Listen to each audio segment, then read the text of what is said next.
अल्हम्दुलिल्लाह रब्बिल आलमीन वस्सलातु वस्सलामु अला रसूलिहिल करीम अम्मा बअदु फ़अऊज़ु बिल्लाहि मिनश शैतानिर रजीम बिस्मिल्लाहिर रहमानिर रहीम क़द जाअकुम मिनल्लाहि नूर सदक़ल्लाहु मौलाना अज़ीम व सदक़ रसूलुहुन नबियुल करीमुल अमीन। या हुजे पिरन वट या हुजे पिरन जी पचार इन्हें बिनी गालन का धार शल कादर न करे कंहिंखे। महबूब जा परवानो सभिनी सजननि खे अस्सलामु अलैकुम वरहमतुल्लाहि वबरकातुहू। सब गॾिजी करे बुलंद आवाज़ सां ज़िक्र तौर ला इलाहा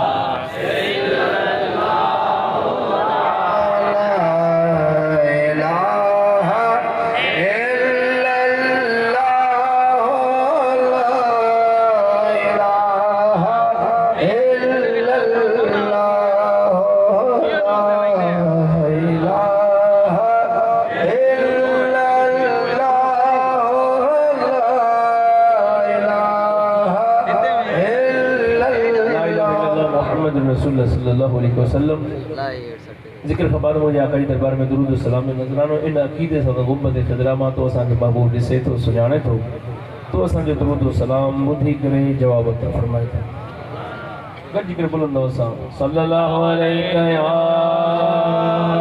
रसूल अल्लाह व सल्लमु अलैका या हबीब सल्लल्लाहु अलैका या रसूल अल्लाह व सल्लमु अलैका या हबीब अल्लाह सल्लल्लाहु अलैका या रसूल अल्लाह व सल्लमु अलैका या हबीब सल्लल्लाहु अलैका या रसूल अल्लाह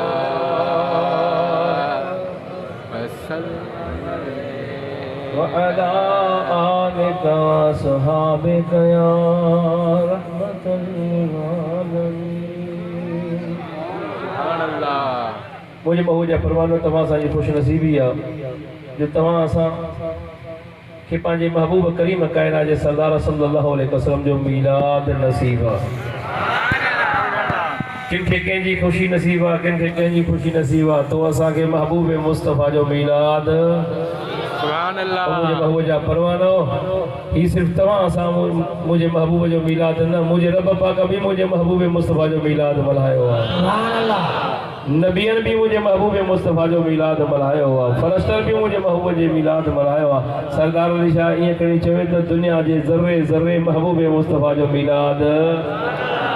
तव्हां असांजी भी खुश नसीबी आहे। तव्हां असां पंहिंजे नबीअ जो मीलाद मल्हायूं था। दुनिया वारा त असांखे झलींदा रहंदा त मीलाद न मल्हायो जाइज़ न आहे। सरदार अली शाह अर्ज़ करे तव्हां असांजी खुश नसीबी आहे। किन खे पंहिंजे बचनि जी खुशी नसीब आहे किन खे पंहिंजे दोस्तनि जी खुशी नसीब आहे किन खे पंहिंजे अज़ीज़नि मिटनि जी खुशी नसीब आहे किन खे दोस्तनि जी खुशी नसीब आहे। तव्हां असांखे पंहिंजे नबीअ जी खुशी नसीब आहे। महबूब जा परवानो तव्हां असां ते अल्लाह तबारक व तआला करम कयो आहे पंहिंजो महबूब भी अता कयई वरी उन करीम रहमत लिल आलमीन जी दामन भी नसीब कयई।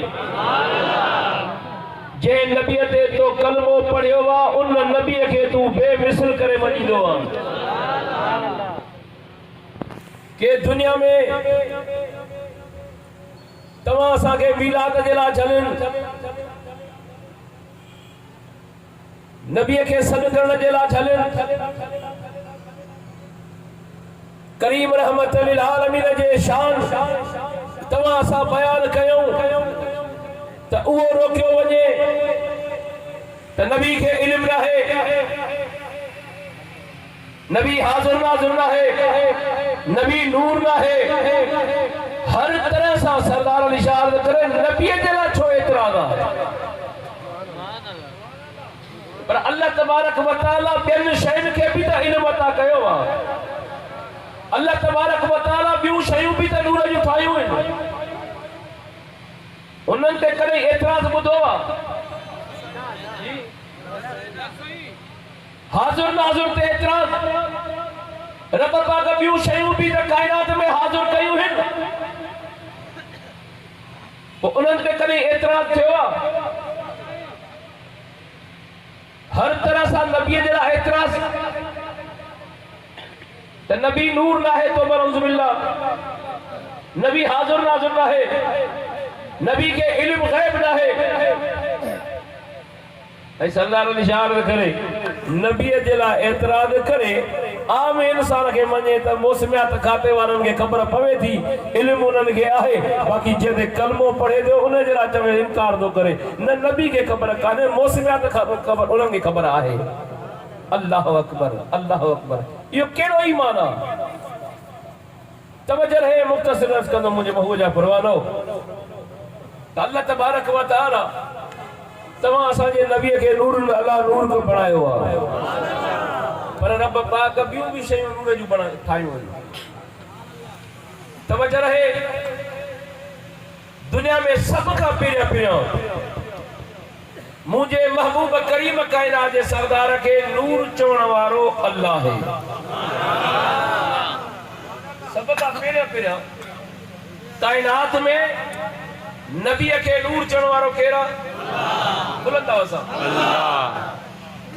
अल्लाह तबारक व तआला कुरान करीम में इरशाद फरमायो, कद जाअकुम मिनल्लाहि नूर। तरह तरह जा सवाल थिया,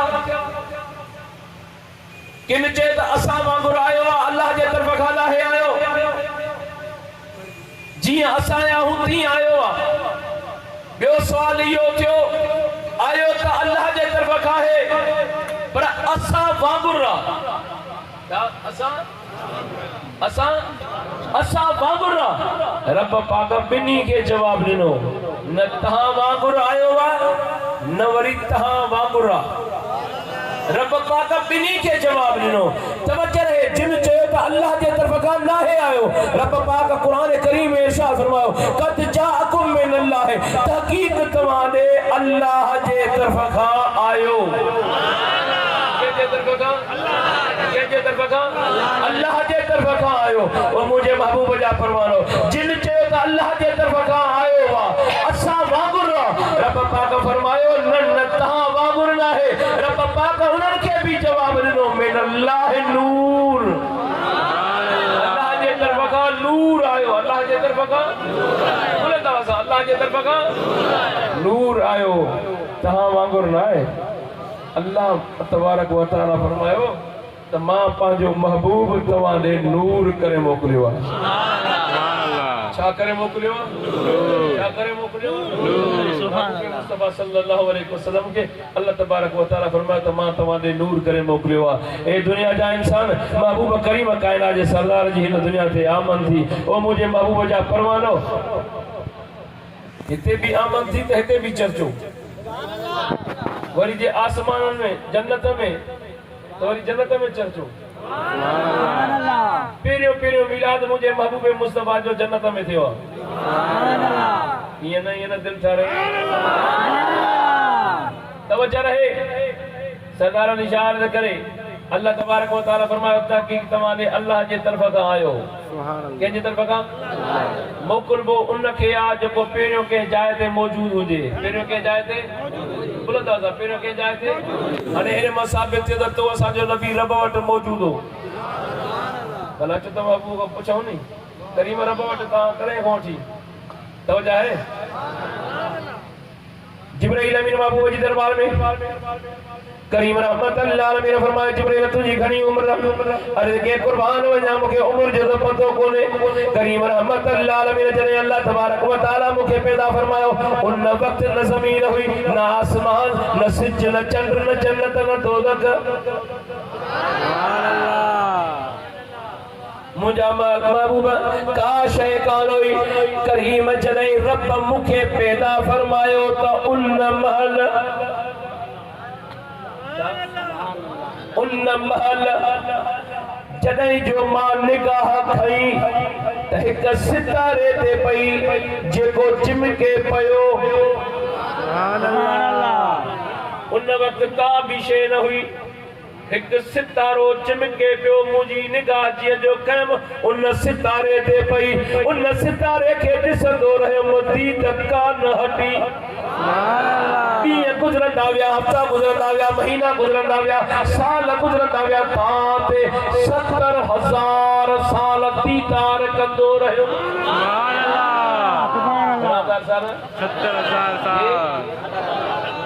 जिब्राइल ॾिसे त ॾिसंदो रहे हिन मुल्ले कुछ नज़र ही कोन थो अचे सुभान अल्लाह जिब्राइल तो ॾिसे घणा साल 70,000 साल करीब 70,000 साल खां बाद में वो सितारो वरी गायब थी वियो उन जे इश्क में सिकंदो रहियो ॾिसंदो रहियमि कॾहिं तो तुलू थे कॾहिं ज़ाहिर तो थे कॾहिं ज़ाहिर तो थे ॾींहं गुज़रंदा रहिया महीना गुज़रंदा रहिया साल गुज़रंदा तां ते करीब 70,000 साल गुज़री विया 70,000 साल खां बाद में वो सितारो वरी चिमके करीम वरी दीदार कंदो रहियो ॾींहं हफ़्ता महीना साल ॾिसंदे ॾिसंदे ॾिसंदे ॾिसंदे 70,000 साल गुज़री विया 70,000 साल खां बाद में वरी गायब थी वियो करीम वरी 70,000 साल खां बाद में चिमकियो मुंहिंजा महबूबा उन सितारे खे मूं चिमकंदे 72,000 मरतबा सुभान अल्लाह घणा हज़ार मरतबा 72,000 घणा हज़ार मरतबा 72,000 मरतबा चिमकंदे ॾिठो सरदार इशार न करे घणा हज़ार मरतबा 72,000 मरतबा चिमकंदे ॾिठो ओ मुंहिंजा महबूब करीम कायनात जे सरदार जी दरबार में अञा अर्ज़ कई त 72,000 मरतबा करीम इन सितारे खे चिमकंदे ॾिठो करीम रहमत लिल आलमीन फरमाया दिल ठारे जो सुभान अल्लाह दर्ज किया ये दिल खोले करे सुभान अल्लाह व इज्जत रब्बी अना ज़ालिकल कौकब ए जिब्राइल मुखे पंहिंजे इज्जत वारे रब जो कसम आ इहो सितारो मां महबूब करीम हो ओ जिब्राइल मुखे पंहिंजे इज्जत वारे रब जो कसम आ इहो सितारो मां महबूब करीम हुम तफसीर खाजन वारो लिखे तो जिब्राइल अमीन अर्ज़ कियो करीम जॾहिं नज़र ईंदो हो उन खां बाद में 70,000 साल खां बाद में गायब थी वेंदो त काॾे वेंदो हो करीम फरमाए त मां क़याम कंदो हुम तोखे नज़र ईंदो हुम जॾहिं पंहिंजे रब खे सजदो कंदो तुंहिंजी निगाह खां गायब थी वेंदो सरदार अली शाह अर्ज़ करे त मुंहिंजे महबूब मुस्तफ़ा जो नूर उन वक्त हो जॾहिं हिन कायनात में का शइ जाबिर बिन अब्दुल्लाह अंसारी रज़ियल्लाहु तआला अन्हु अर्ज़ कयो फिदा का भी उम्मी या रसूल अल्लाह मुंहिंजो अबो मावा ता कुर्बान करीम मूंखे ख़बर ॾियो रब पाक हिन कायनात में सब खां पहिरियां कहिड़ी शइ पैदा फरमाई आहे छा कायनात में सब खां पहिरियां कहिड़ी शइ पैदा फरमाई आहे तव्हां असांखे त ॿुधायो थो वञे तो बनौज़ बिल्लाह तो बनौज़ के पैदा फरमायो तुझे नबी जे नूर में हिन कायनात के पैदा फरमायो असां पैदा फरमायो सरदार अली शाह अर्ज़ करे जेको कलमे पढ़ण वारो हूंदो उहो चवंदो त 40 साल ख़बर कान्हे कलमे पढ़ण वारो चवंदो ई त अल्लाह जे महबूब करीम कायनात जे सरदार खातमुल नबी जे नूर मां रब पाक हिन कायनात के पैदा फरमायो तो ये कायनात आहे तो असांजे नबी जे नूर मां कंहिंजे नूर मां बोलंदा असां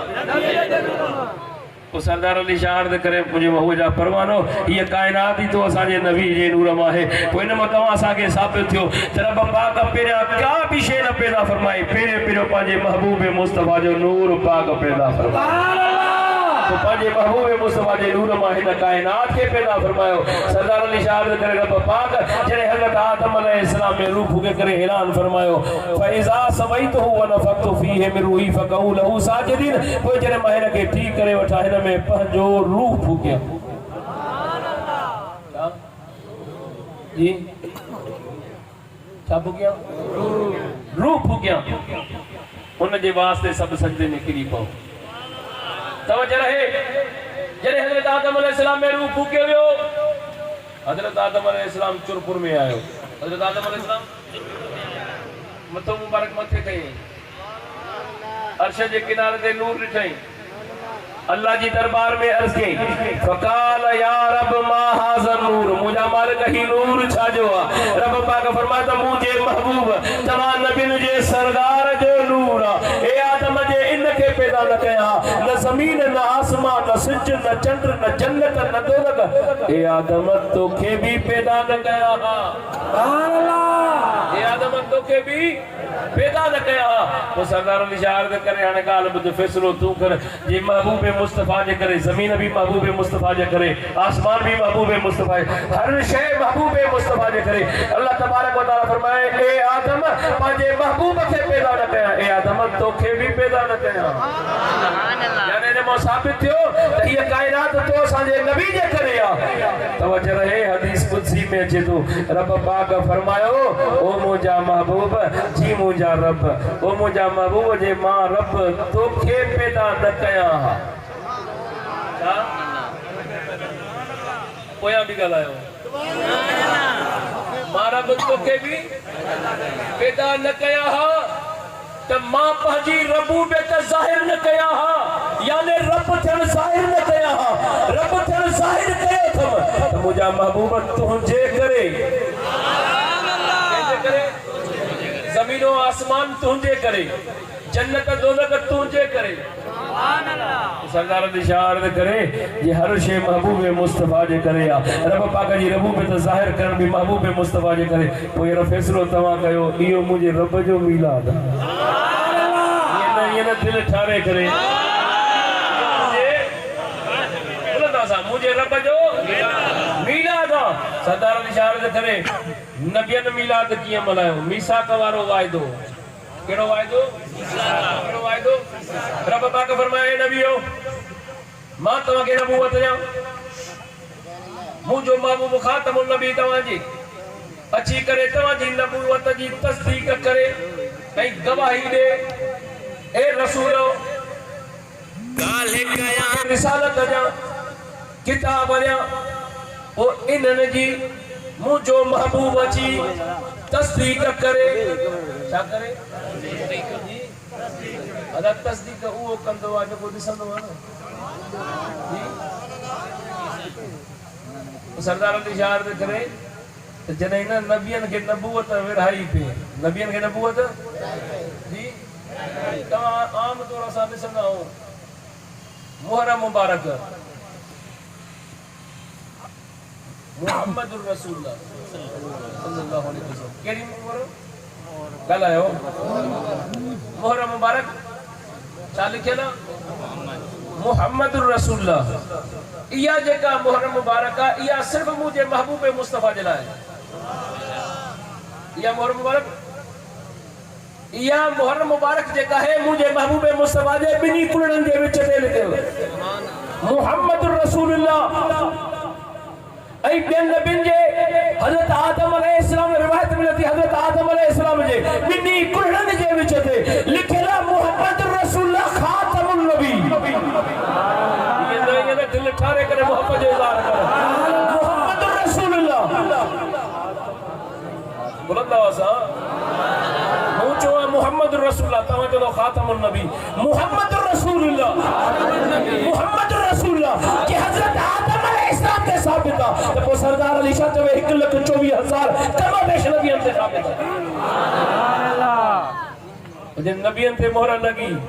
तो मुझो महबूब खातमुन नबी जी तस्दीक करे छा करे जी छा करे वो तवा की एहतराम कंदो तवा की वो सरदार निशार दे कर त मिलाद मल्हाई दो सुभान अल्लाह नबी अर्ज कियो मुझे मालिक नबूवत दी गई कि असा के टाइम में अची वने असा जी तस्दीक करे त मुझे मालिक नबूवत छडे दीदा से उम्मत छडे दीदा से ए रसूलो तमाम बतायो रसूलों चयो मुझे मालिक असा के टाइम में अची वने असा रिसालत छडे दीदा से किताब छडे दीदा से उन खातमुल नबी ते कलमो पढ़ी उम्मती ये ना दिल ठाणे करे कलमो पढ़ी उम्मती थी वेंदा से वो सरदार इशारा करे यो नबियन रसूलन जो मिलाद सुभान अल्लाह यो मिलाद नबियन कयो आते मेरा जवारी रात यो मीसा करो वायदो नबियन पूरो कयो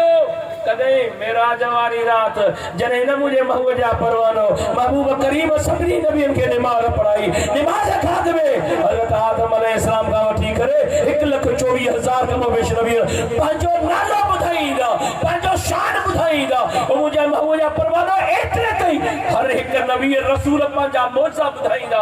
आखिर में मुझे महबूब करीम कायनात जे सरदार दे कलमो पढ़ंदा गया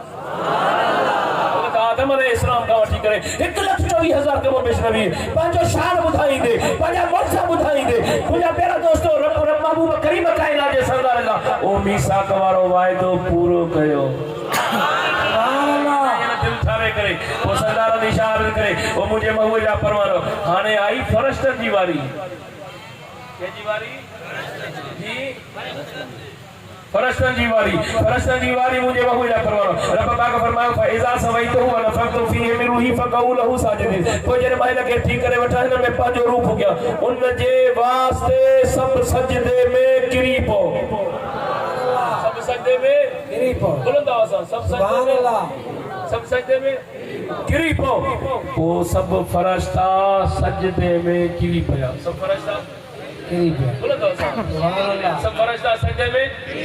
गिरी पया मथो मथे कयो वरी हिक बे के निहारियो हिक बे के निहारी दे वरी बियो सजदो कयो हिक बे के निहारी दे वरी बुलंद आवाज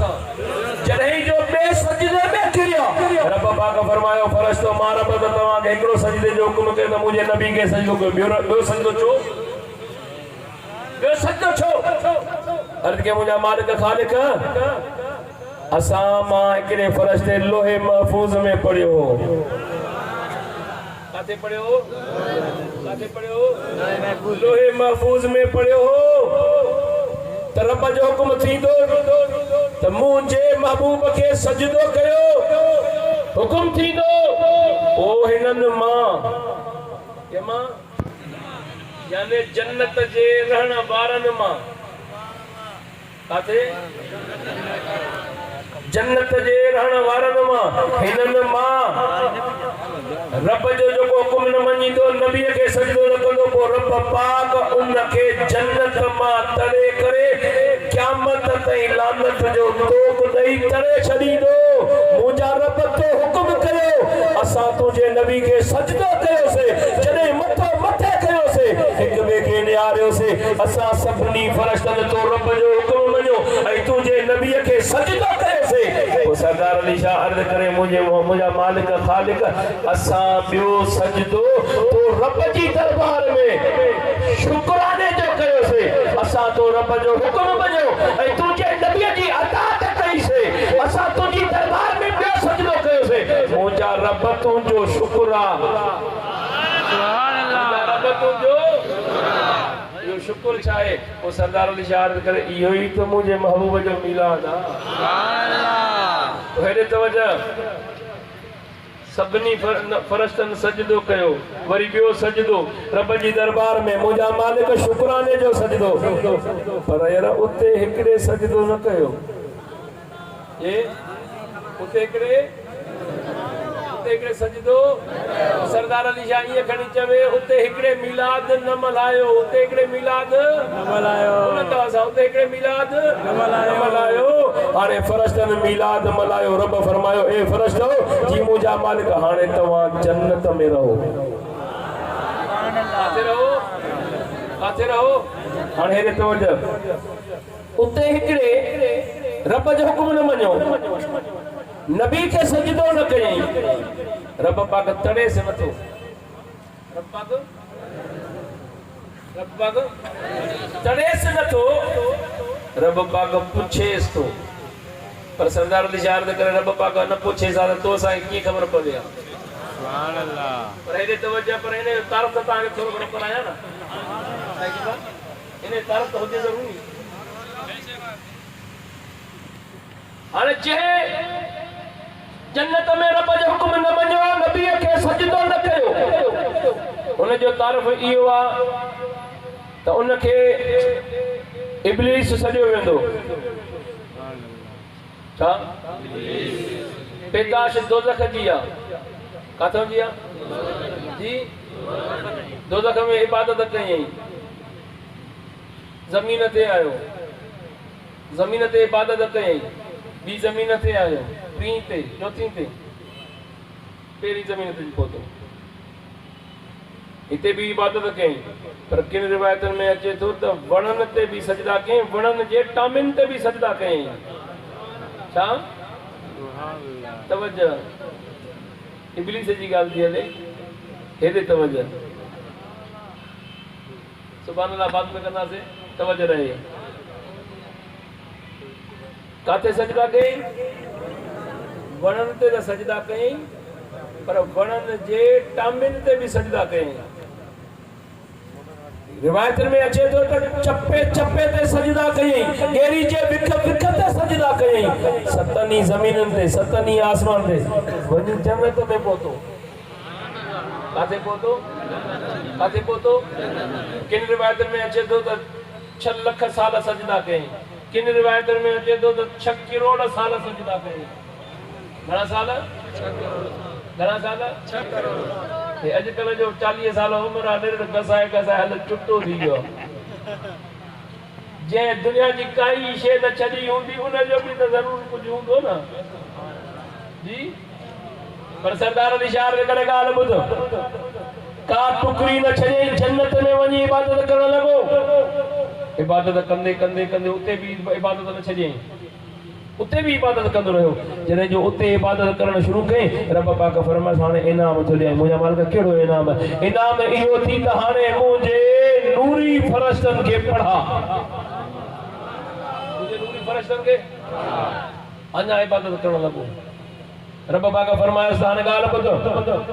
अञा इनाम ॾियाई थो मुंहिंजा रब कहिड़ो इनाम रब पाक फरमायो हाणे इनाम इहो थी 70,000 फ़रिश्ता तोखे नौकरी में थो ॾियां घणा हज़ार फ़रिश्ता जीअं तव्हां असांजो ॾाॾो हज़रत आदम अलैहिस्सलाम आहे न तव्हां असांजे ॾाॾे जो नालो छा आहे हज़रत आदम अलैहिस्सलाम जिन्ननि जे ॾाॾे जो नालो आहे जान जीम अलफ नून जान ये उन्हनि जो बुनियाद वधियो हज़रत आदम अलैहिस्सलाम जो उन वक़्तु जिस्म तरफ़ अञा ठही करे तैयार थियो रब पाक इन इब्लीस खे हुकुम कयो त हाणे 70,000 फ़रिश्ता ॾियाई थो ज़मीन ते वञ जिन्हनि फसाद कयो आहे इन्हनि वञी ज़मीन खे वञी साफ़ ऐं पाक कर ज़मीन खे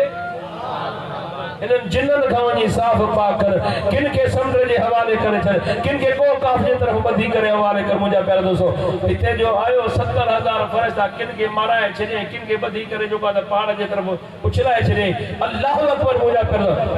नौकर घणा पिया मिलिया अरे वो हुया केर नूरी फ़रिश्ता केर हुया नूरी फ़रिश्ता फौजा ना 70,000 जी फौजा ना पूरी 70,000 फ़रिश्ता नौकरी में जन्नती जन्नत में रहने वालों फ़रिश्तन के पढ़ाने वालों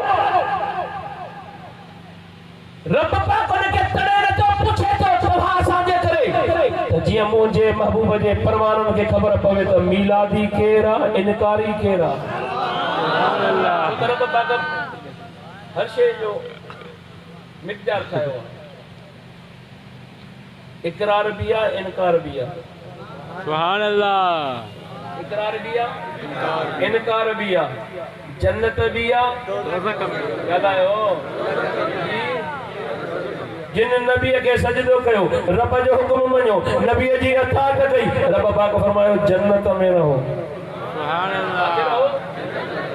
ये जेको जन्नती हुयो फरिश्तन जो उस्ताद 70,000 फरिश्ता नौकरी में।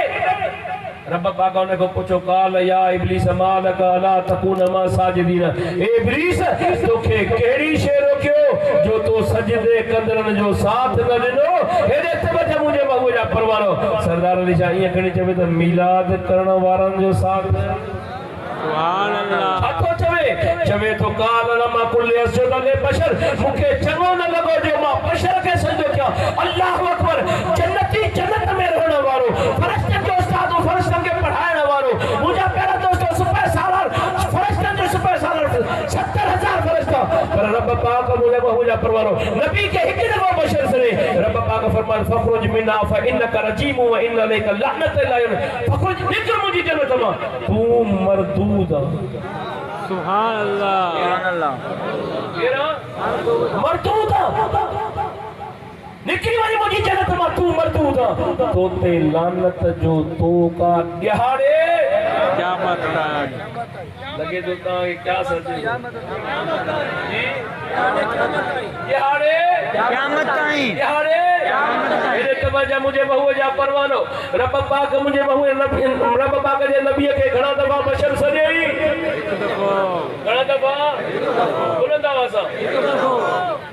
हाने दुनिया में सरदार अली शाह अर्ज करे सब का पेरिया नबी के नूर चवण वारो अल्लाह। सुभान अल्लाह। केरा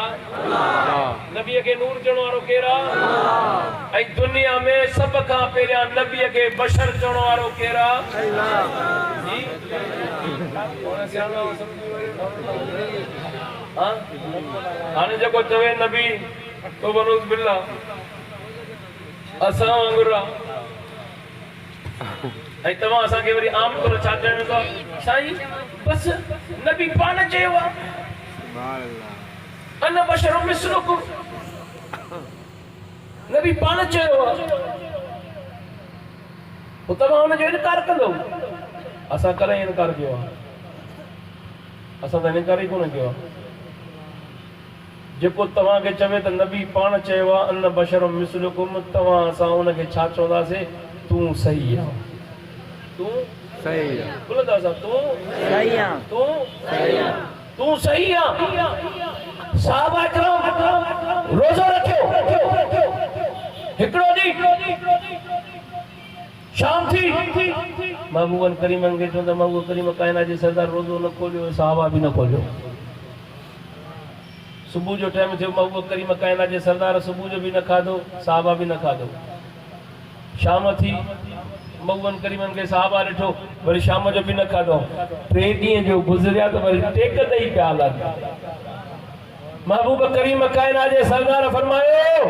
ए मुंहिंजा गुलामो तव्हां खे छा थियो आहे। करीम अवां रोज़ो रखियो असां भी रोज़ो रखियोसीं तव्हां शाम जो न खाधो असां भी न खाधोसीं तव्हां सुबुह न खाधो असां भी न खाधोसीं मुंहिंजा महबूब शाम जो भी सुबुह भी शाम न खाधो वरी असां भी न खाधो वरी टी सुबुह तव्हां न खाधो असां भी न इन जे करे कमज़ोरी थी पई आहे। करीम फरमायो अय्युकुम मिसली ए मुंहिंजा उम्मतियो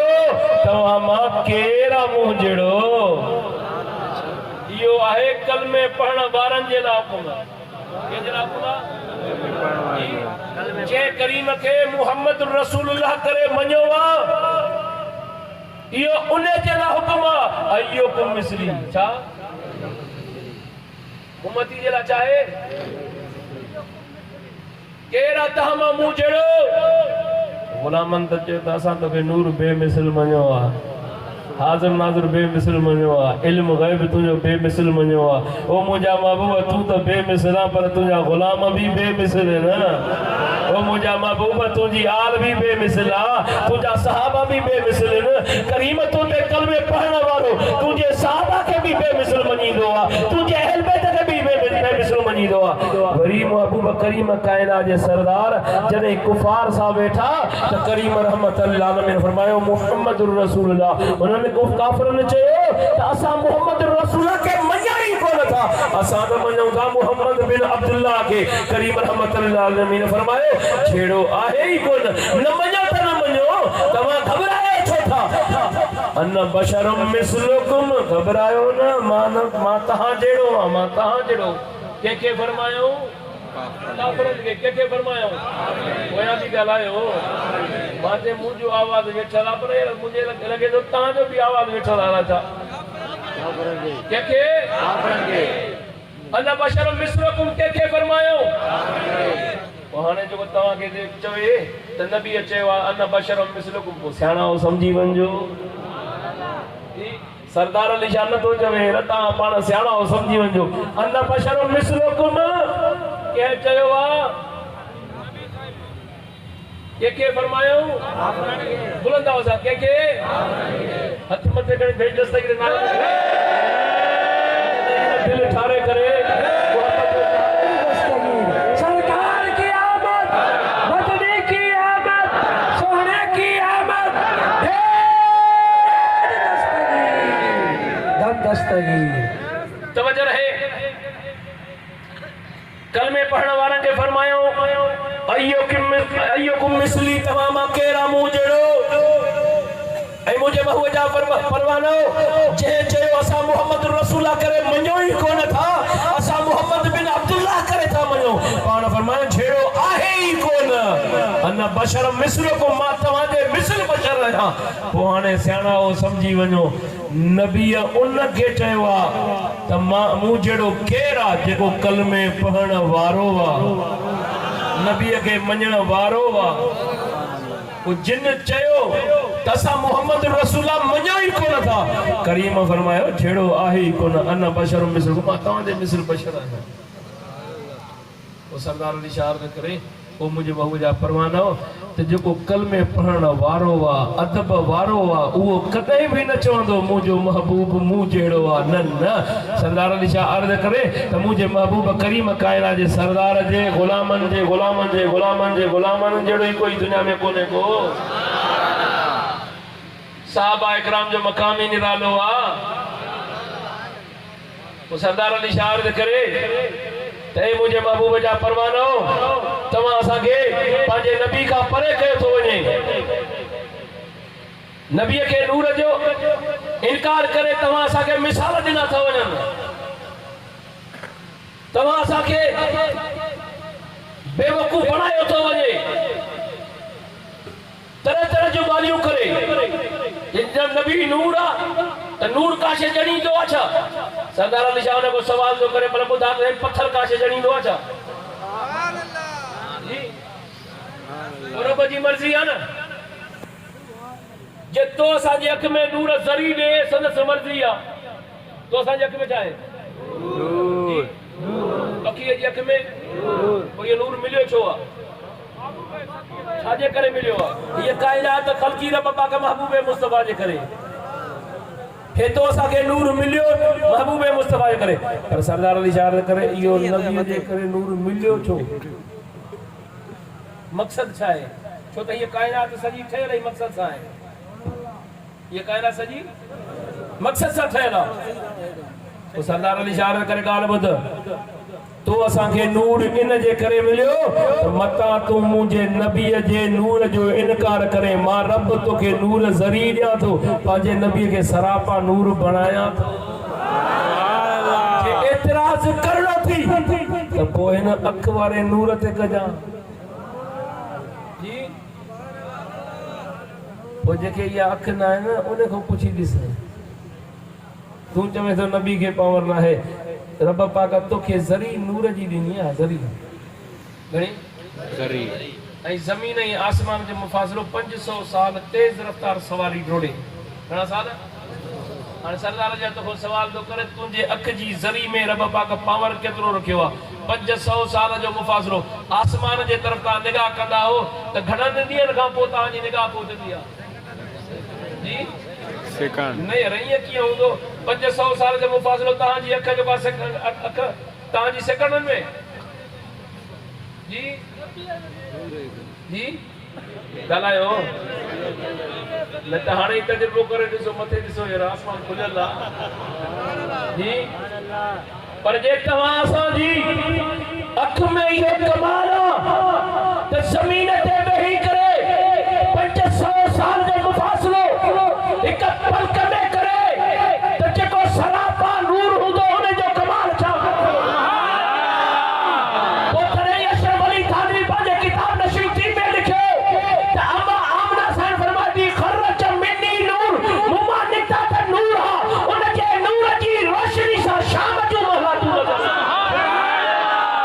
शाम जो मारा तू नूर जे रोशनी जो यो कमाल तो फैसलो कर तो खुद नूर जो कमाल छा लिखण वाला जो बंदिया अशरफ अली थानवी किताब नशर तीब में लिखे तो अम्मा रसान फरमायो तो महबूब करीम है दुनिया ते आखिर जमीनी नूर मुमा नेकता त नूर सुभान अल्लाह नूर जी रोशनी वधंदी वई पहाड़न का दीवारन का पार थींदी वई शाम जो महला तू नजर आयो सुभान अल्लाह शाम जो महला तू सरदार अली इशारत करे गाल बुध जे इन नूर जो जी रोशनी जो इयो कमाल आ त पोन करीम जे नूर जो कमाल छा होंदो सुभान अल्लाह सरदार अली इशारत करे गाल बुध तो असा के चंद सही सही नूरा काथिया देखार पूछे सही कदे शैतान डिठो थी क्या अरे तुझी अख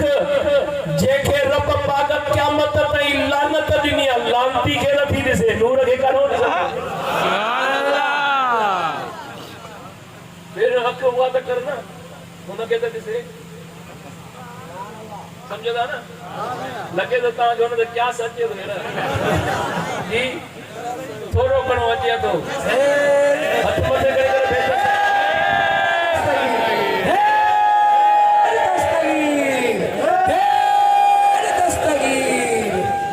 दस्तगीर तो वजह रहे पाक पुछन मां पाक पुछन मां सुन अब्दुल्ला साजी पेशानी चिपके सुने अब्दुल्ला साजी पेशानी मां अम्मा आमना जे बतन मुबारक में सरदार अली इशारत करे तवा सा तो मिलाद कयो आ रब्बिल अव्वल जे महीने में याद तादा कया महबूब मुस्तफा जी आमन जी तमा सा सही बस इन्ने ही तारीख ते इन्ने ही महीने में वफात थिया अरे मरंदा तू जान असा जो नबी हयात आ असा जो नबी हयात नबिया असा जो नबी जो शान त निरालो आ नबी सा निस्बत थी वने अल्लाह वाराई न मरंदा है असा जा अल्लाह वाराई जिंदा हुंदा है सुभान अल्लाह ये दिल ठारे करे छोटा अल्लाह वारा असा वट अच त तोके देखारियो ना अदा जे वट का शे हुंदी आ कदर भी उन के हुंदो आ ना सुभान अल्लाह हिन वट हुंदे सुंदे ही कुछ कोन अथस समझो था ना बाकी जे असा यारी कयो के हराम आ मिलाद कर चे हराम आ न्याज कर हराम आ असा खाऊं हराम है पुट खाए हिलाल सुभान अल्लाह तवज्जो ये वरी पूछे से दादा यारी हराम छो मिलाद हराम छो न्याज हराम छो जैसे गैर अल्लाह जो नालो पहुंची हो के जो नालो ओए रविया दा पूछा करेस घर वनी पूछा करे हिया माई कंजी चोंदो मुंजी ज़ाल पूछे से हड़ मिलाए छजे सुभान अल्लाह सुभान अल्लाह सुभान अल्लाह शायद न समझा सके म अदा ज़ाल ते पाजो नालो त रखंदो न रखंदो पेरो निकाह खान के वठिया निकाह खान त पेरो नालो वठंदो से फलाणे जी धी फलाणी अदा घर वारी करे कबूल कयई शरिया शरीफ मोहम्मद जो का हक मोहर सा नालो त मुर्स जो इंदो न जी तना सिधो डायरेक्ट सुभान अल्लाह अदा खोट जो नालो त इंदो या न जे खोट जो नालो आयो त पो गैर अल्लाह जो नालो न का ओ हिन जो अकीदो आ त गैर अल्लाह जे नाले सा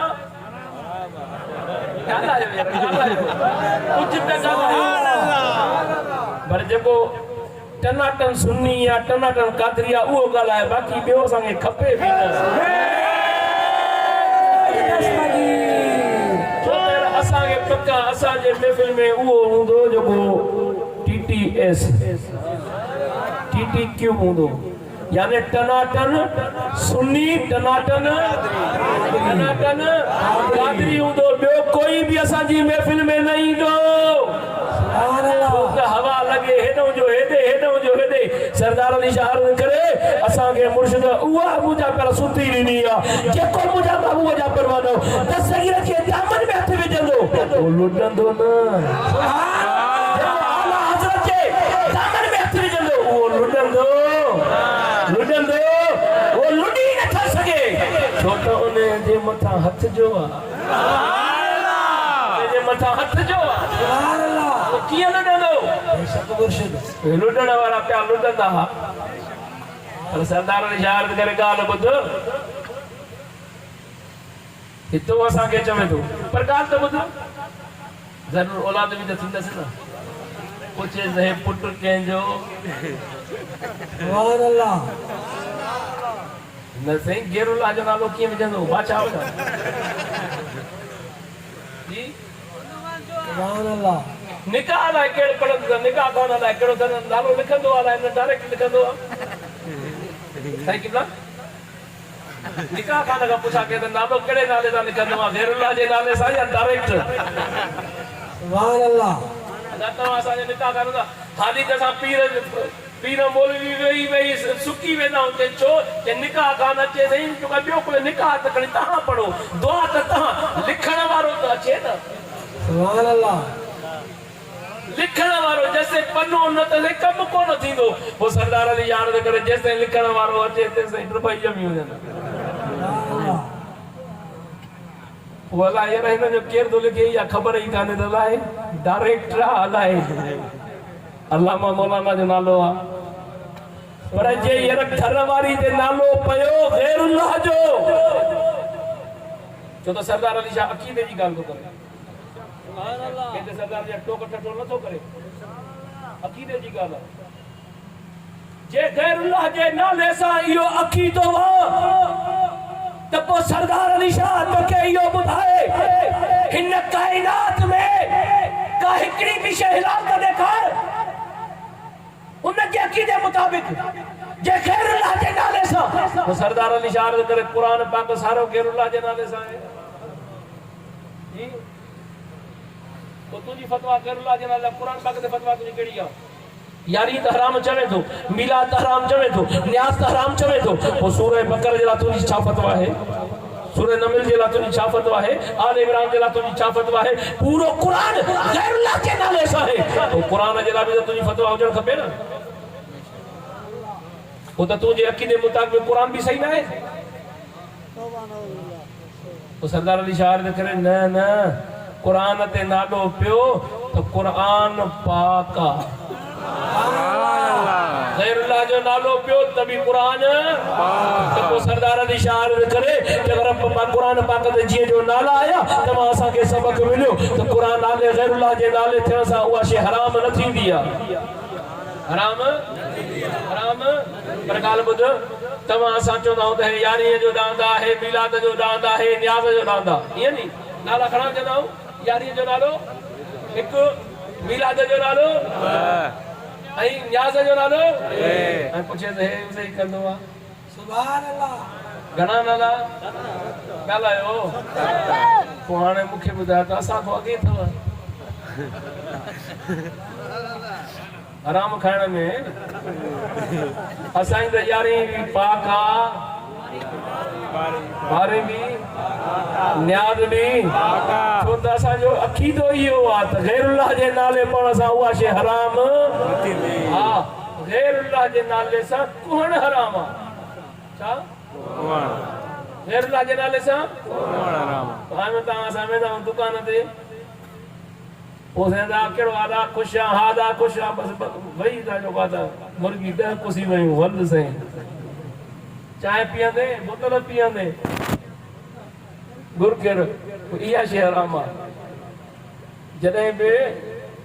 गोश्त वठो त पे उन के चोंदा के बिस्मिल्लाह अल्लाह अकबर तो पढ़े गैरुल्लाह के नाले सा कुठी हराम आ बिस्मिल्लाह अल्लाह पर जे तू सतन नालन वारी सतन पतन वारी बिस्मिल्लाह अल्लाह करे ज़िबह कंदो आ त पो असा यारियां जो जानवर भी बिस्मिल्लाह अल्लाह पर मिलाद जो जानवर भी बिस्मिल्लाह न्याज जो जानवर भी बिस्मिल्लाह अल्लाह अकबर ना कुछ नालो खणदा जी बिस्मिल्लाह अल्लाह पर वो सरदार अली शाह करे जे इयो अकीदो रखबो त त ग़ैर अल्लाह जे नाले ते हराम थी वई त पोइ सरदार अली शाह इहो सवाल कंदो ए दुनिया जा इंसान जे तुंहिंजो अक़ीदो इहो वा त पोइ दुनिया में हिकिड़ी बि का शइ हिलाल त ॾेखार अदा सब खां पहिरियों माइक वारे खां इको वारे खां पुछा त कयो कंहिंजो आहे चवे त अल्लाह जो आहे त तंहिं महिल हाणे साईं गाॾी में वञा जी चवंदो पुछोसि सुभान अल्लाह पोइ सरदार अली शाह अर्ज़ करे त ग़ैर अल्लाह जो नालो विझे न पोइ गाॾी हुजेसि न चएसि बसि तूं जे लाइ हराम आहे मुंहिंजे लाइ अॻ में थी दुनिया में कहिड़ी शइ जेका ग़ैर अल्लाह जे नाले सदाए तव्हां प्रॉपर्टी वठंदव कंहिंजे नाले ते जी चओ अल्लाह जे नाले ते आहे जी ॿियो कुझु न असां मदरसो खणी सघूं था न अल्लाह जी आहे न जी साईं किबला गाॾी चओसि चवे अल्लाह जी आहे असांखे मदरसनि जे लाइ खपे ॿियो न त तालिब त डुकाईंदसि न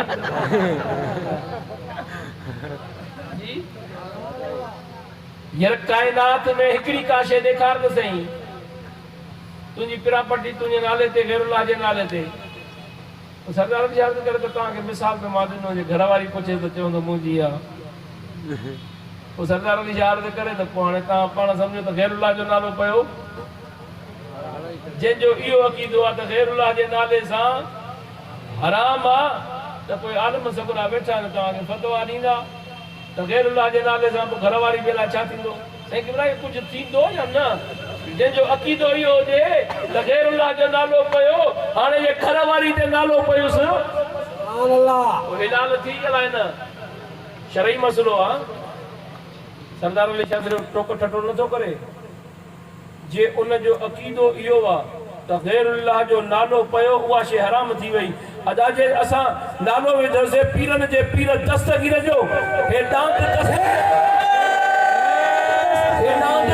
मिलाद जो आहे हाणे जे इन हस्तनि जे नाले पवण सां हराम थिए त पोइ हिन हींअर ॻाल्हि त ॿुध हिन मुल्ल जो नालो एॾो पाक त कोन्हे कोन सुभान अल्लाह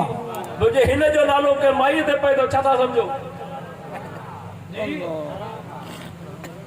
चट अक़ीदे जे मुताबिक़ सरदार अली शाह अर्ज़ करे हिन काइनात में हर शइ जेका आहे कंहिं न कंहिं जे नाले ते आहे कंहिं न कंहिं जे गाॾी वठो त बि ग़ैर अल्लाह जो नालो आहे कपिड़ो वठो त बि ग़ैर अल्लाह जो नालो आहे जेका अनाज वग़ैरह किथे बि कायो ज़मीन में कायो किथे बि कारोबार कयो तव्हां ग़ैर अल्लाह जे नाले यार काइनात में ग़ैर अल्लाह जे नाले खां सवाइ ॿी का शइ आहे ई कोन सरदार अली शाह अर्ज़ करे हिकिड़ो ग़ैर अल्लाह जो नालो ॿियो वसीलो छा ॿियो काइनात में हे चवंदा साईं अल्लाह वारनि खां न घुरो नबी खां न घुरो डायरेक्ट घुरो सरदार अली शाह अर्ज़ करे पुछेसि त सही हिन काइनात में अल्लाह लेलान सरदार अली शाह अर्ज़ थो करे हिन काइनात में बिना वसीले जेका हिकिड़ी शइ त ॾेखार सरदार अली शाह अर्ज़ करे पाण ई बिना वसीले जो कोन्हे त बाक़ी कीअं सुभान अल्लाह अदा निकाह पढ़ण जे लाइ बि मौलवी जो वसीलो खपे सरदार अली शाह ईअं खणी चवे त हिलाल थियण जे लाइ हिलाली थियण जे लाइ छा जी मौलवीअ जो वसीलो पीर फ़कीर जो वसीलो जेको निकाह पढ़े पोइ सरदार अली शाह अर्ज़ करे जे वसीले खां सवाइ ॿी का शइ आहे ई कोन पोइ तूं इनकार कीअं थो करे पर जे इनकार करे थो त तोखे सरदार अली शाह अल्लाह ऐलान चैलेंज थो करे हिकिड़ी बि का शइ पूरी काइनात जे अंदरि ॾेखार हे तुंहिंजो सिज ऐं चंड सिज बि जेको आहे त 70,000 फ़रिश्ता छिकनसि था बीठा तव्हांजे वसीले खां सवाइ आहे ई कोन पोइ सरदार अली शाह अर्ज़ करे ओ मुंहिंजे महबूब जा परवानो वसीलो वठण बि मुंहिंजा पहिरियों दोस्तो जाइज़ आहे ओ मुंहिंजे महबूब जा परवानो कंहिं ग़ैर अल्लाह जो नालो कंहिं शइ ते रखणु मुंहिंजा पहिरियों दोस्त जाइज़ आहे हराम न आहे जे इहो अक़ीदो रखबो त पोइ क़ुर ते बि तुंहिंजी फतवा ईंदी पोइ तुंहिंजे लाइ तूं क़ुर जे लाइ छा थो चवे पोइ सरदार अली शाह अर्ज़ करे जे क़ुर पाक जे लाइ तुंहिंजी फतवा आहे पोइ चओ पंहिंजी क़िस्मत खे जे ग़ैर अल्लाह जो नालो क़ुर ते पियल आहे इन मां इहो साबित थियो त ग़ैर अल्लाह जे नाले थियण सां उहा शइ हराम न हूंदी आहे हिलाल होती है। सुभान अल्लाह। हराम न होती है हिलाल बुलंद आवाज़ बाक़ी जॾहिं असां हिकु नालो यारीअ जो रखूं हे वरी 7 नाला रखी वठो 7 वारी हिलाल हिकु वारी हराम वो सरदार ने याद करे पुछो पंहिंजी क़िस्मत के ओ मुझे महबूब जा परवानो मुझे महबूब मुस्तफा जो मिलाद दुनिया जे ज़र्रे ज़र्रे मल्हायो आहे अल्लाह अकबर मुझे महबूब जा परवानो अमर साहब फरमाए थी खर जमीनी नूर मुआ निका तो सरापा नूर हा अम्मा आमना साहब फरमाए थी मां ॾिठो जो पाया मुंह में मिलाए करे मुबारक पहिरंद अल्लाह जो महबूब अची वियो आहे अम्मा आमना साहब फरमाए थी मूं ॾिठो वणन खे हिक ॿिए जे तरफ़ झुकी करे तामियूं मिलाए करे मुबारक पहिरंद अल्लाह जो महबूब अची वियो आमना साहब फरमाए थी मूं पखियुनि खे ॾिठो चुंबू चुंबू सां मिलाए करे चवनि पिया त अल्लाह जो महबूब अची वियो आहे हिक ॿिए खे मुबारकूं ॾियण लॻा तवजो रहे मुंहिंजे महबूब जा परवानो हे चवे थो 40 साल ख़बर न आहे अम्मा सुफिया बिन अब्दुल मुत्तलिब फरमाए थी मां जॾहिं जो करीमन खे ॾिठो पंहिंजे हथड़नि सां ज़मीन ते टेक लॻायो सिर सजदे में रखियो अल्लाह जी दरबार में चयो मुंहिंजा मालिक मुंहिंजी उम्मत जी पारत थी मुझा मालिक मुझी उम्मत जी पर हे तो चवे नबी के 40 साल खबर न है नबी अचण सा चवे तो मुझा मालिक मुझी उम्मत सुभान अल्लाह जी बुलंद आवाज़ वो सरदार जी नबी के उम्मत हुई त नहीं तो उम्मत जी पारत करे दियो ना रब पाक फरमाता मुझा महबूब एतरो डींदो माई जो तू राजी थी पवंदे भगवान फरमायो अर्ज के मुझा मालिक जे मुझे हिकड़ो उम्मती भी दोज़ख में वियो उनके तकलीफ आई त मो महबूब का बर्दाश्त न थींदो रब पाक फरमायो मुझा महबूब तू घबराए न तू घुरंदो वेंदे मां ता कंदो वेंदो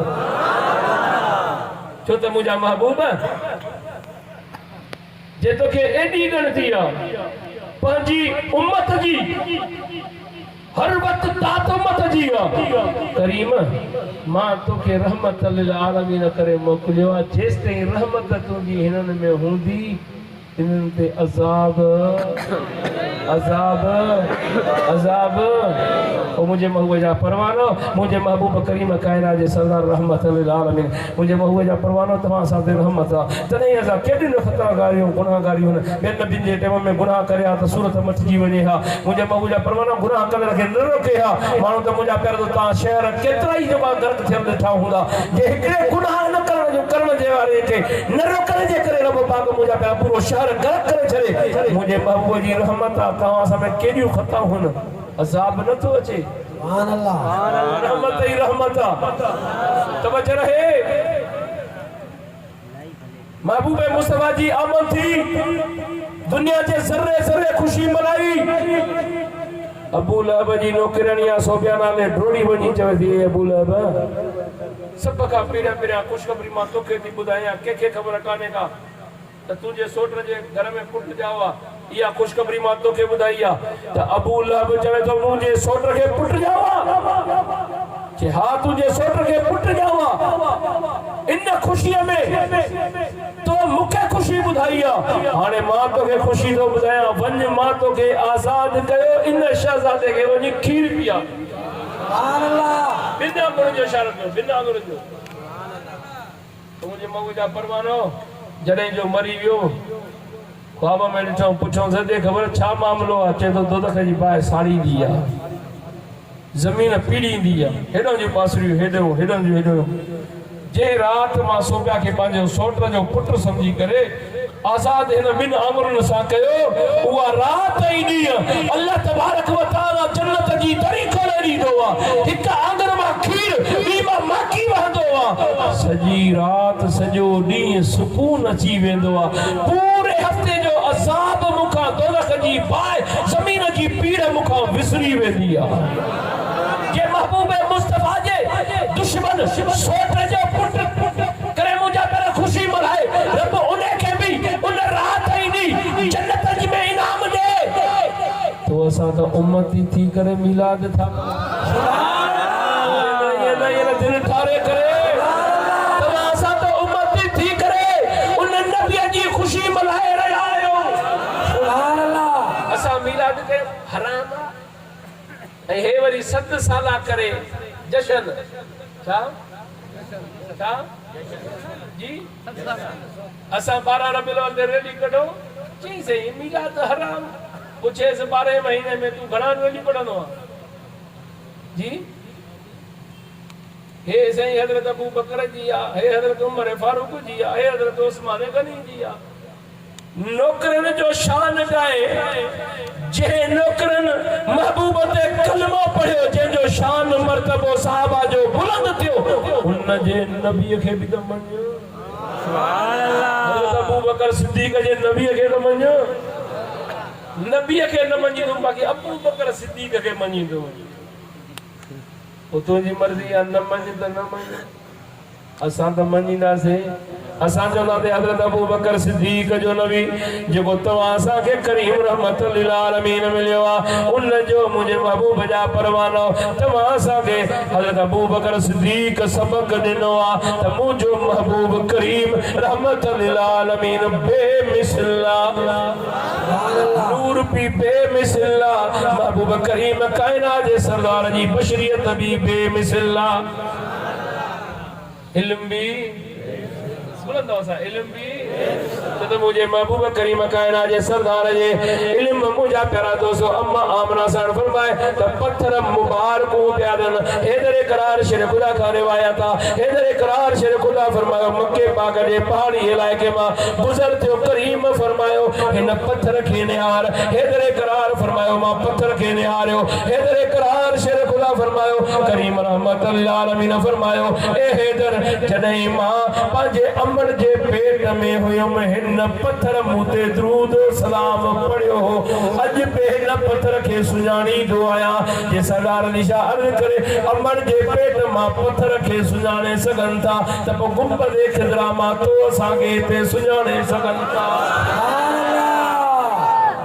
यार पो सरदार निशा अर्ज करे तो खुशी न मवे त छा थियो? अम्मा दाई हली मां जरे न महबूबन करीमन के खणण आई अम्मा दाई में फरमाई थी मुखे मुबारक मिलन थी पत्थर मुबारक ने अल्लाह जो महबूब तुझे हज में अचण वारो आ वण झुकी करे मुबारक बेरा त अल्लाह जो महबूब तुझे हज में अचण वारो आ। मां अम्मा आमना सान वटायो त ये जेके मुबारक मां वठंदी पे जा पत्थर न खाऊं वण न खाऊं जानवर न खाऊं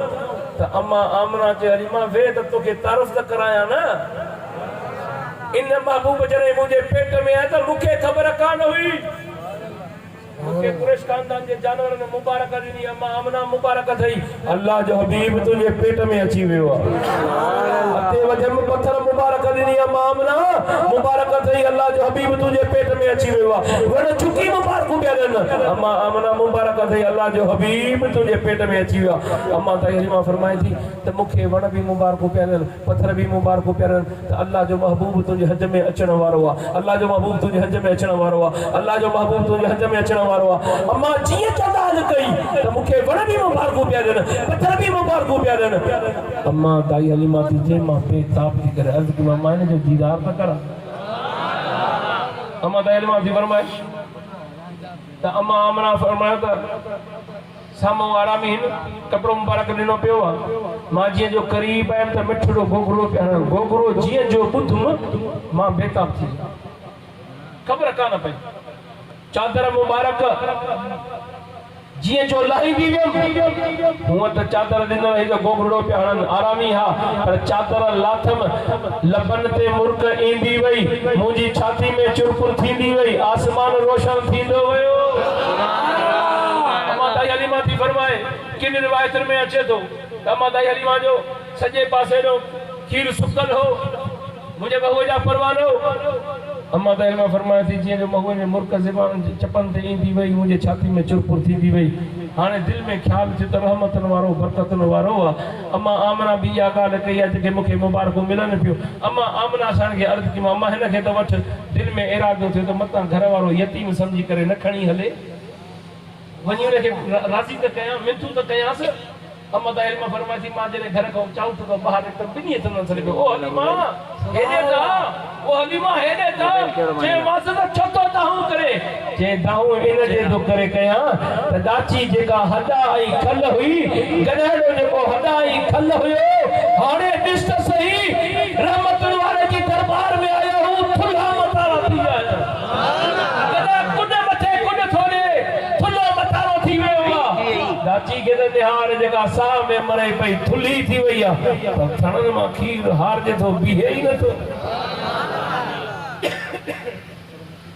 पोइ सरदार अली शाह अर्ज़ु करे जे अम्मा दाई हलीमा जा जानवर दाची ऐं गदहड़ो मिलाद करे अदा जेको साह जिस्म में खल ऐं हॾा हुजनि ऐं महबूब जी दरबार में पहुचंदा वञनि गोश्त भी ईंदो वञे थुल्हा मतारा भी थियनि इहा ख़ुशी आहे या न? पोइ सरदार अली शाह अर्ज़ु करे अम्मा दाई हलीमा जा जानवर ख़ुशी मल्हाइनि असां न मल्हायूं पाबंदी बि असां ते आहे। पोइ सरदार अली शाह अर्ज़ु करे तूं न मल्हा त न मल्हाए पर महबूब जा परवाना त महबूब जो मिलाद मल्हाईंदा दिलि ठारे करे थी फरमा जरे महबूब करीम कायनात जे सरदार के मां पांजे गोठ में खणी आया मां मुख्तसर अर्ज किया अम्मा दिल में फरमाती मां जरे खणी जो त घर वाले के चम त मुखे भूख लगी आ। अम्मा दिल में फरमाती मुखे घर वाले चयो हलीमा डुकर साली आ माल भूख तो मरे मां चे मां दाची गड देख दे हार ची हलीमा थाव खणी आ थाव खणी वई मास खीर दींदो वियो घर जा थाव सब खीर सां भरजी विया। हिकु ॿी रिवायत में अचे थो त अम्मा दाई हलीमा थी फरमाए त मुंहिंजे दाचीअ जे थड़नि मां खीर वहे पियो घर वारे चयो त हलीमा हाणे रहमतुनि वारो आयो आहे दाचीअ मां खीर थो वहे पियो थाव खणी आ थाव खणंदी ॾींदी वई मां दाची मां ॾुहंदो ॾींदो वियो तां ते मां चयोमांसि मुंहिंजे घर जा थाव खीर सां भरजी विया। ॿी रिवायत में अचे थो त अम्मा दाई हलीमा फरमायो मूंखे घर मूंखे भुख लगी जीअं जो आयासीं पहुतासीं भुख लगी चयोमांसि बकरियुनि मां खीर ॾुही आहे मूंखे चए त हलीमा डुकर सादी आहे चयोमांसि दाची ऐं गॾाड़े खे यार मूंखे चई थाव खणी ॾे खणी ॾिनोमांसि खीर सां भरे न चए ॿियो खणी ॾे खणी ॾिनोमांसि तां ते मुंहिंजे घर जा थाव खीर सां भरजी विया। मां चयोमांसि त पंहिंजे घर में को थाव कोन बचियो आहे सभु खीर सां भरजी वियो आहे। पोइ हलीमा हाणे ॻाल्हि ॿुध बकरियुनि मां खीर वहे थो पियो बस थियण जो नालो ही नथो पर पाड़े वारे के घुट सॾु करणु पंहिंजे खे ॾियूं भला अदा जे पाड़े वारनि खे अम्मा दाई हलीमा विराए ॾे पई इहो छा आहे? अम्मा दाई हलीमा फरमाए त पहिरियों सर कयो हदी थाम त ॾे छा कंदी आहीं तोखे खीर ॾिनो हलीमा छा थियो थी माल बुख थो मरे वरी तूं खीर ॾींदी थाम ॾे त दी थाम ॾिनो ई खीर सां भरे ॾिनोमांसि चयोमांसि ॿियो थाम ॾे खीर सां भरे ॾिनोमांसि ॿियो थाम ॾे थाम ॾींदी वई खीर सां भरींदी वई मांसि मूंखे चवण लॻी हदी हलीमा मुंहिंजे घर जा थाम सभु खीर सां भरजी विया हाणे थाम कोन्हे जो तोखे ॾियां हाणे हिन जे घर जा बि थाम खीर सां भरजी विया घर वारे चयो घबराए छो थी खीर बकरियुनि मां फुटे ई नथो वञी मेजो दर खणंदा फरमाए थी खीरनि सां थाम भरबा विया तां ते मुंहिंजे सॼे ॻोठ जे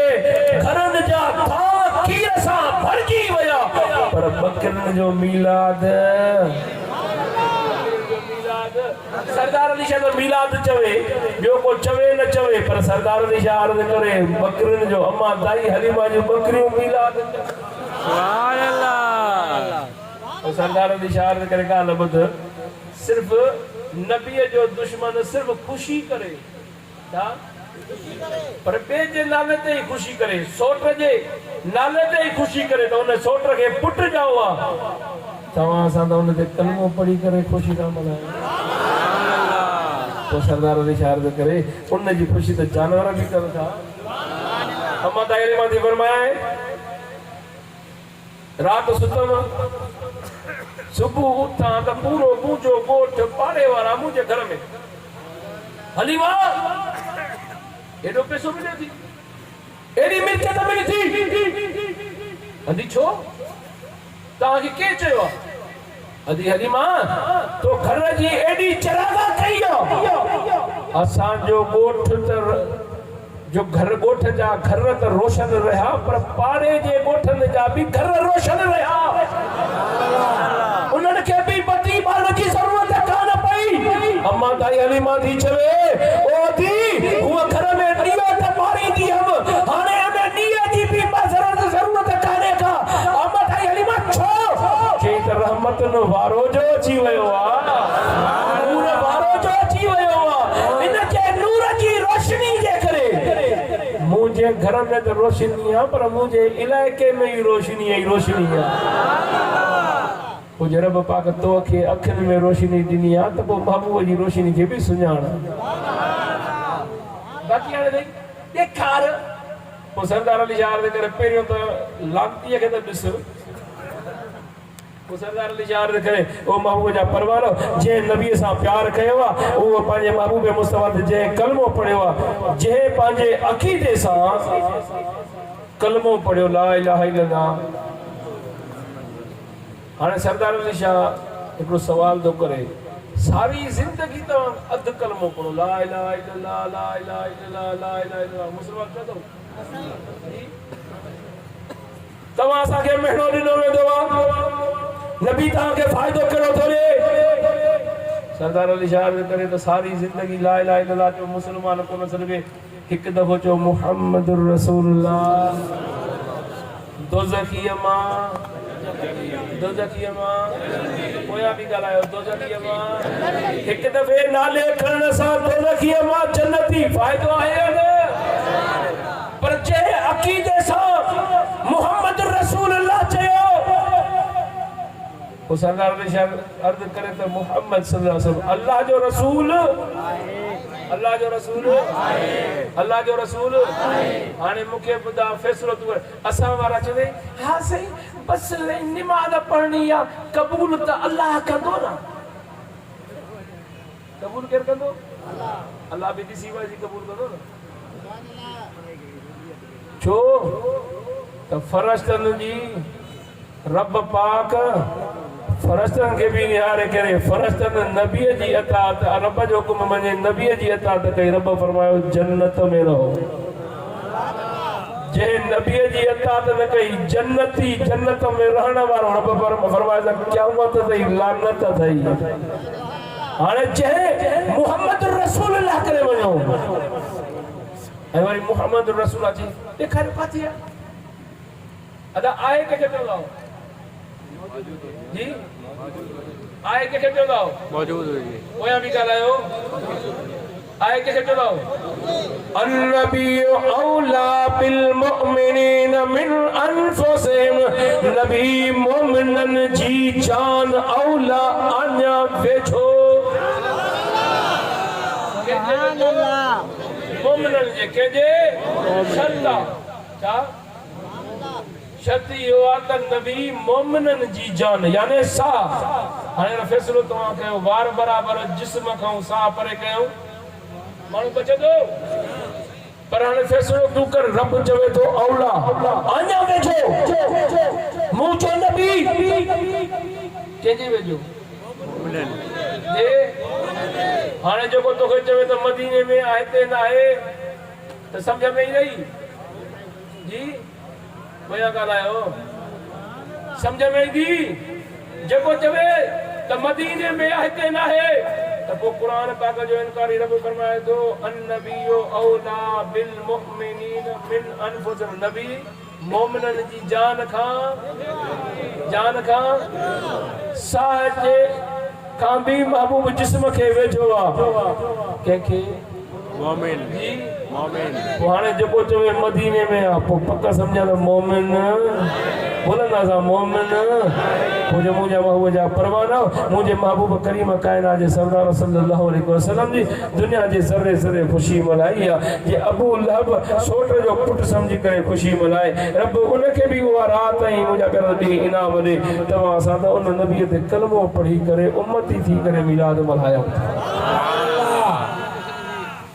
अम्मा ताई हलीमा फरमाए थी त मुंहिंजे ॿकरियुनि जो खीरु फुटो न मुंहिंजे ॿकरियुनि जो खीरु पोइ सरदार अली शाह करे जे अम्मा आमना जे घर में महबूब अचनि त जेका त वण बि झुकी करे सजदा कनि मुंहिंजे महबूब जा परवानो पथर बि मुबारक हुजनि जानवर बि मुबारक हुजनि ओ मुंहिंजे महबूब जा परवानो अम्मा ताई हलीमा वटि अचनि त वरी ॿकरियूं पई मिलाद ख़ुश्क गाह जेके आहिनि उहे सरसब्ज़ पिया थियनि सरदार अली शाह अर्ज़ करे सुकल गाह सावा थियनि इहो मिलाद न आहे ॿियो छा आहे सरदार अली शाह अल्लाह तबारक व तआला खां दुआ आहे त मूं आजिज़ बेकार जो अर्ज़ करणु अवां जो ॿुधणु पंहिंजी बारगाह में क़बूल ऐं मक़बूल फरमाए अल्लाह खां दुआ आहे त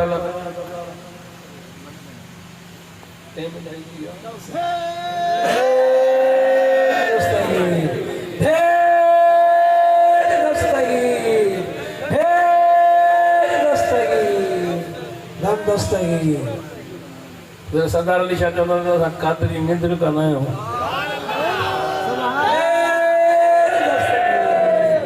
तव्हांजे ॿियो न आहे थकियल हूंदो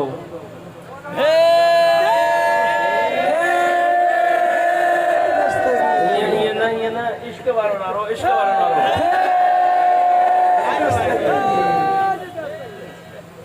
तो मुझे मुर्शिद सुने दस्तगीर फरमाता मुरीद राड करे सद कर ढक न जा तो अब्दुल कादिर नाया हाणे सुने दस्तगीर जो इस्म पाक नाले वठण सां बिना बनो जे नाले वठण सां माण्हू उहो सुञो ऐं बर्बाद थी वेंदो आहे इन जे करे मुझे मुर्शिद सुने जन्नतुल बक़ी वारो फरमायो दिल में जेका भी तमन्ना रखी भेजियो मक़सद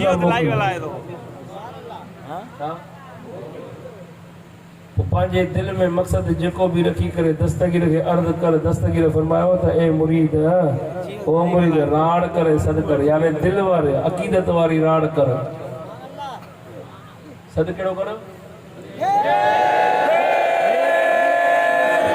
अकीदत वारो सद इए न त सद कया हाणे यार पूरो थींदो अलाए न कीअं थींदो त पोइ सद भी जहिड़ो सद तेड़ो जहिड़ी नियत तेड़ी जी जी तो मुझे मुर्शिद सुने जन्नतुल बक़ी वाले पीर सैयद मोहम्मद आशिक अली शाह जी ने फरमायो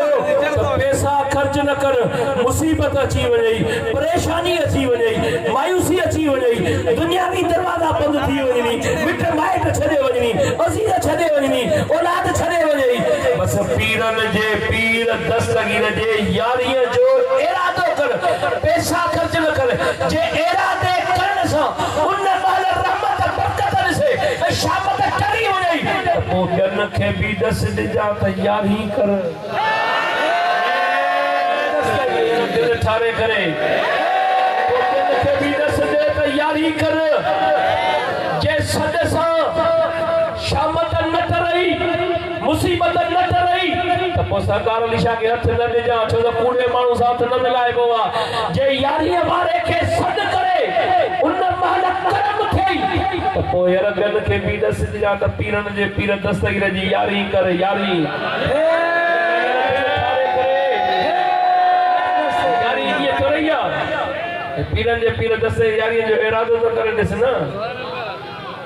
शाम तू आयल भी टरी वेंदियूं ओ मुझे वगो जा परवानो पीरन जे पीर दस्तगीर जे यानी जो कमाल ही निरालो सुभान अल्लाह कमाल ही निरालो सरदार अली शाह वाले करे गाल बुधो पीर से सरदार से पगारो लाई वाले इने की मनफूजात खोले दे राजीदा तारीख गवाह है यार माय दिलाए हुकूमत दौर मीर टालपन जो दौर हो कोट दी पीर से सरदार के दावत कई वई मनफूजात गवाह है तारीख गवाह है जरे जो पीर सही सरदार के दावत कई वई दावत खाइण का बाद में मोकलायो थे तो मीर साहब ने जो सही हाणे मेहरबानी करे एकड़ो कम आ बस वो दिसियो पो वणो पाण फरमाए केड़ो कम आ जे एकड़ो शिकार करना हो क्या करना हो छो त या पीरन जे पीर दस्तगीर जी तारीख इन जे करे बुधाया ही तो त तवा असा जे इलाके जी गाला मीर खैरपुर मिरस जी गाला तारीख गवाह है पीर सही सरदार फरमाया तो गैर शरई कम सही न बस यो बकर शीह जे आरो छलींदा हो शीह बकर जो शिकार कंदो पाण फरमाया हिलाल जानवरा ज़िब्या करे ने के उन शीह जे आरो छला न सही तमाशो किए सनदे पाण फरमाया न ये न थींदो गैर शरई कम उन्होंने जैसे मेहरबानी कयो ऐसा पाण फरमाया जे बलाने जोर कर रखो था ते इन बकर के मुडे वठी जो अल्लाह बकर के पाण कन में कुछ फरमायोस ओ मुझे वो या परवानो पाण फरमायो हाने वनी बकर के इन शीह जे आलो वनी छयो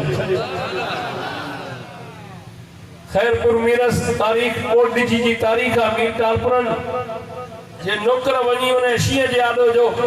जिए जो बकर के छयो हुआ त शीह रार कंदो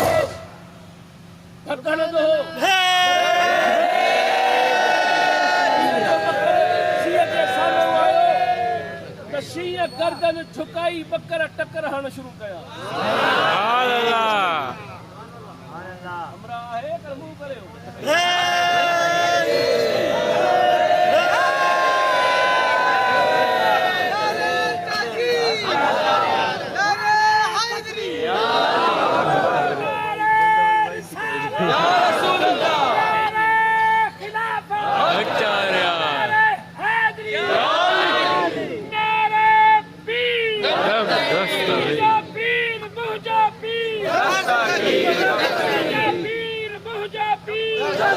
सरकार की आमद बदनी की आमद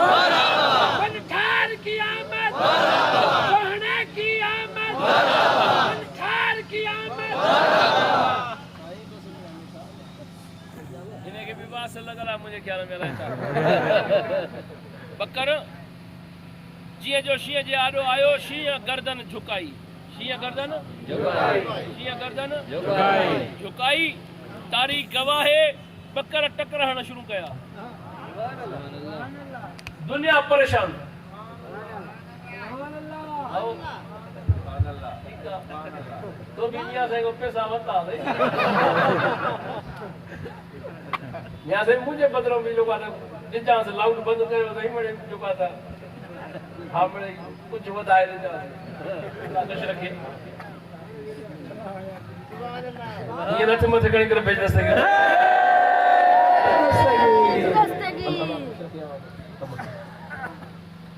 शीं गर्दन झुकाई बकर टक्कर हणो शुरू तारीख गवाह है दुनिया परेशान सब पी से सरदार हो साईं ए छा पढ़ियो पर ब्रह्मा तो कुछ कोन पढ़ियो इसे हमेशा बकर जो शिकार कराईंदा हूं शीं राड़ करे धक्का न दो हाने बकर शीं के तो मारे गाल छाए पर ब्रह्मा तो कुछ कोन पढ़ियो साईं ये पढ़ियो ना है बयो छाए पर ब्रह्मा पढ़ियो कुछ कोने साईं जे पढ़ियो ना है तो पर बुधायो तो सही गाल छाए पर ब्रह्मा ता के बुधाया तो सही पर ता यकीन कंदो ही कोन समझो ना सरदार जी दूसरी तीसरी केर समझाए हाँ साढ़ू अब ये आए समझाने वाली ठीक है तवज्जो है साईं तव्हां खे घुरायो असां तव्हां खे इन जे करे घुरायो आहे जो तव्हां खे असां अल्लाह जो कामिल वली समझंदा छा समझंदा जी तव्हांजी ज़बान सोनी आहे तव्हां ये न सोचो तव्हां ॻाल्हि कंदो असां इतबार न कंदासीं तव्हांजी ज़बान सोनी आहे तव्हांजी ज़बान ते इतबार आहे तॾहिं त तव्हांखे महिमान ख़ासि बणायो आहे साईं बुधायो पाण फरमायो जे चओ था जोर रखियो तो बुधायां थो मां पढ़ियो कुछ कोने बकर थे कन में चयो मास बकर ब्रिज जाए न छो त तू पीरन जे पीर दस्तगीर जे यारियां जो बकर दस्तगीर सरदार इशारा करे शीं छा शीं बकर के खाए न बकर को टक्कर हणे शीं जो अगे टोड़े जी शीं अगे पियो वो हाने तू फैसलो कर इन बकर के वरी खाइण वारे जो कमाल भी तो हुंदो ना शेख अहमद वे चढ़ंदो हो जो बात शीं ते सवारी वो पीराने पीर दस्तगीर जे इलाके मौके गुजर वो दस्तगीर जी छो त नंढपण खां ई वठी करे पीराने पीर दस्तगीर अल्लाह वारनि जे दरवाजे ते दुनिया वारा चवंदा आहिनि त दस्तगीर जो फिलाणो मुर्शिदा फिलाणो सरदार जी अर्ज़ करे त या त उनखे वली करे मञो या मुर्शिद करे मञो मां चवंदो आहियां ॿ शयूं करे मञो जे मुर्शिद आहे त पोइ वली न आहे जे वली आहे त पोइ मुर्शिद न आहे छो त पीरन जे पीर दस्तगीर के फैज़ मुहम्मदी आहे जे सुल्तान तू एतराज तो करे फैज़ मुहम्मदी ते त पोइ सुल्तान बाऊ रहमतुल्लाह अलैह फरमाए त मूं जे टाइम में मूं जहिड़ो को हुयो ई कोन मां डायरेक्ट बैयत कया मदीने वारे से के जी डायरेक्ट मदीने वाले साईं जी छो त मुझे मुकाबिल कोई हुयो ई कोन मूंखे नज़र ई न आयो वो डायरेक्ट मुझे जमा था भैया था वो सरदार अली शाह करे जे सुल्तान बाबू रहमतुल्लाह अलैह डायरेक्ट करे सके तो कलंदर डायरेक्ट करे सके तो वो दस्तगीर न थो करे सके मुझे पीरन जे पीर दस्तगीर के फेर डायरेक्ट मुझे मदीने वाले साईं बाकी सिलसिला ही फेस जो है वालदेन जो पुष्ट जी असांजी जो था पुष्ट पुष्ट जो था वो सरदार अली शाह करे यो वालदेन जो था सुजरो है पीराने पीर दस्तगीर जो कोई भी मुर्शिद ना है मदीने वाले साईं का सवा कायनात में दस्तगीर सुन जे विलायत वली जेको भी है दस्तगीर जे कदम हेठा है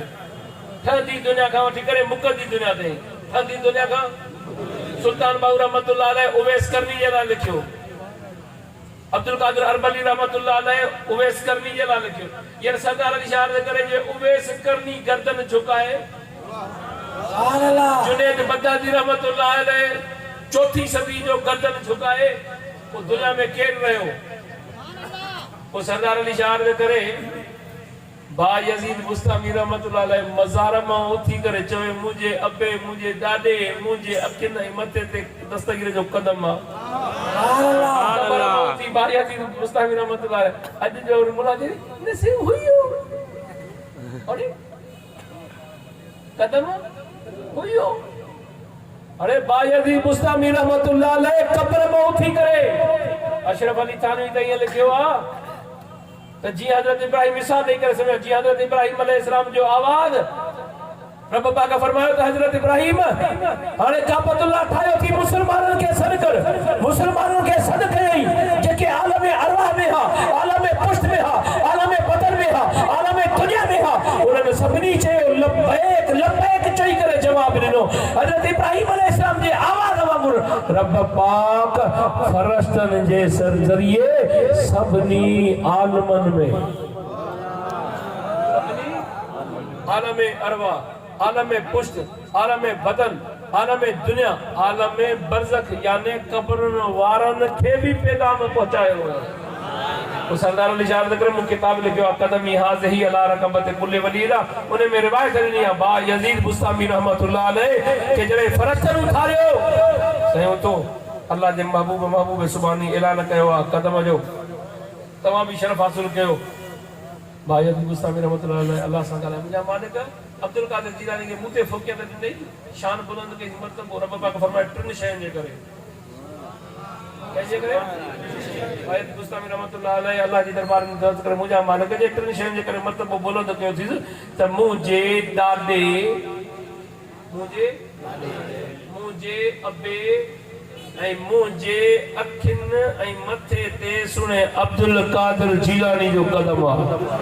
ये बा यजीद बुस्तामी रहमतुल्लाह अलैह पांजे दादे पो सरदार अली शाह करे दिस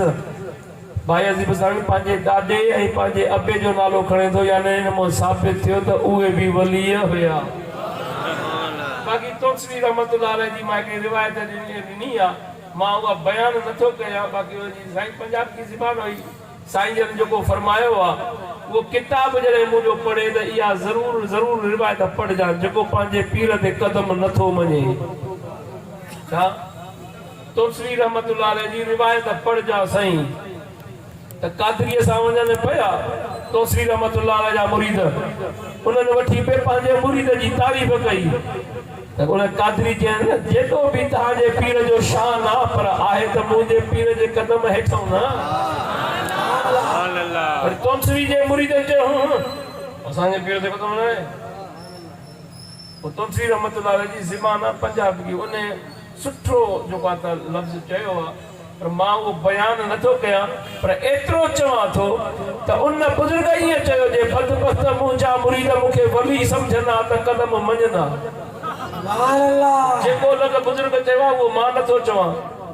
पर जे किताब मियां सिंह वट त आगे मिलंदो सरदार अली शाह दे करे त तोसवी रहमतुल्लाह अलैह जी रिवायत पढ़ जा सही त तोसवी रहमतुल्लाह अलैह जेको नथो कदम मञे त वो पाण सियाणो आ तो सरदार अली शाह दे करे तो शेख सुनान भी अग में जो वली हो विलायत अग में मिले रही पर दस्तगीर जे कदम जो इनकार के छंग जा जानवर जे खुर लगा अल्लाह अकबर अल्लाह खां दुआ है त अल्लाह तबारक व तआला तव्हां असांखे महबूब मुस्तफ़ा जो मिलाद नसीब फरमाए पीरन जे पीर दस्तगीर जी यानी ऐं दस्तगीर सुन जे दर नसीब फरमाए मुआजिल बेकार जो अर्ज़ करण अवां जो बुज़ुर्ग पंहिंजी बारगाह में क़बूल ऐं मक़बूल फरमाए। अस्सलामु अलैकुम व रहमतुल्लाह।